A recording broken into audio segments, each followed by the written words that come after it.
আসসালামু আলাইকুম everyone, welcome back to my channel. আশা করি আপনারা সকল ভালো আছেন। আজকের টিউটোরিয়ালটা হইল গিয়ে আমার রমাদান স্পেশাল খাসা সানার চাটনি বা খাসা সানার সালাদ। রমজান মাসও অনেকে আছেন খাসা সানা বালা ফাইন খাসা সানার সালাদ। যারা বালা ফাইন খাসা সানার সালাদ তারা লাগি আমার আজকের এই ভিডিও।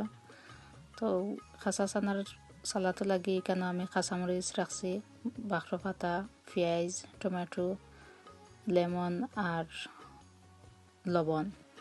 তো পয়লা আমি এখানে লেমন, কাঁচামরিচ, বাখরো পাতা আর টমেটো দিয়া আমি গুন্তরে মিক্স করবো। এখানে আমি পেঁয়াজ গুন্তরে আলাদা রাখলাম ও কারণে অনেক সময় দেখা যায় অনেকে কাঁচা পেঁয়াজ বালা পাই না, তো কাঁচা পেঁয়াজের কাঁচা গন্ধটা যাইবা লাগে। এখানে আমি 1 চিমটি লবণ আর 1 ফোঁটা লেম্বুর রস দিয়া ওগুন ধরে আমি একটু গরম করবো। আমি এগুন ধরে মাইক্রোওয়েভের মাঝে 1 মিনিটও লাগি যারা গরম করিয়া আনছে। আর আপনারা কাছে যদি মাইক্রোওয়েভ না থাকে তো পানোর মাঝে সামান্য একটু বাজি দিবা আর কি। পেঁয়াজের কালার ঠিক থাকতো, খালি সামান্য একটু বাজবা, কাঁচা গন্ধটা যাইবা লাগে। আর এগুলোর পরিমাণ আমি দিলাম না, আপনারা যতখান করবা অতখান অনুযায়ী আপনারা দিবা। পরিমাণটা এখানে ঠিক আমি কইতাম পারব না, কারণ আমি তোরা একজোড়া জিনিস করছি, আমি একজন মানুষ লাগি। আপনারা যেটা করবা ওলা পরিমাণ মতো কাঁচামরিচ বাখরো পাতা ওটা দিবা। আমি গুন্তরে গরম করে আনিয়া পেঁয়াজ গুন্তরে সাইডে দিয়ে রাখি দিয়েছি। আর এতুর মাঝখানে আমি আর সকলটা দিয়া মিক্স করে দিয়েছি। এখন আমার পেঁয়াজ ঠান্ডা হয়ে গেছে, আমিও গুন্তরে একবার মিক্স করলাম সকলটা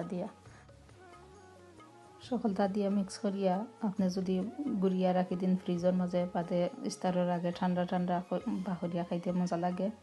খালি রোজা মাসও এখানে এমনিও আপনি খাইতে পারবা এই সানার সালাদটা। সানা গুন্তারে একটু আগে ভিজিয়ে তো রাখলে বাদে আপনি ওলা সালাদ বানাইয়া খাইবা। আর বেশ করে লেমন জুস দিবা, বেশ করে লেমন জুসের কারণেও সালাদটা আরও মজা লাগে। কেউ আবার কেন আদাও দিন, তো আমি আদা বালা ফাই না, এর লাগে আর আমি আদা দিছি না। আপনারা যদি বালা ফাইন তো ইয়ে দিতে পারবা।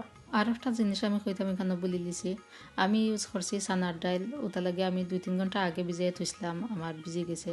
আপনারা যদি আস্তা চানা দিয়ে করতে চান, যে রমজান মাসব চানা বিটান করবা লাগে, চানা ভিজিয়ে রাখবা, ও চানা দিয়েও করতে পারবা। আর নাইলে ওলা চানা ডাইল দিয়েও যদি করেন তো ওলা 2-3 ঘন্টা আগে ভিজিয়ে তো রাখলে হয়ে যাব। রেডি গেল আমার খাসা সানার সালাদ। আশা করি আপনারাও বালা পাইবা। এদিন আমার লাগানোলা বানাইয়া দেখোকা। যদি বালা পাইয়া থাকেন আমার লাগি দোয়া করবা, আর আমার চ্যানেল লাইক, কমেন্ট, শেয়ার আর একটা সাবস্ক্রাইব করবা। থ্যাংক ইউ এভরিওয়ান, অত সময় আমার লগে থাকা লাগি। আসসালামু আলাইকুম।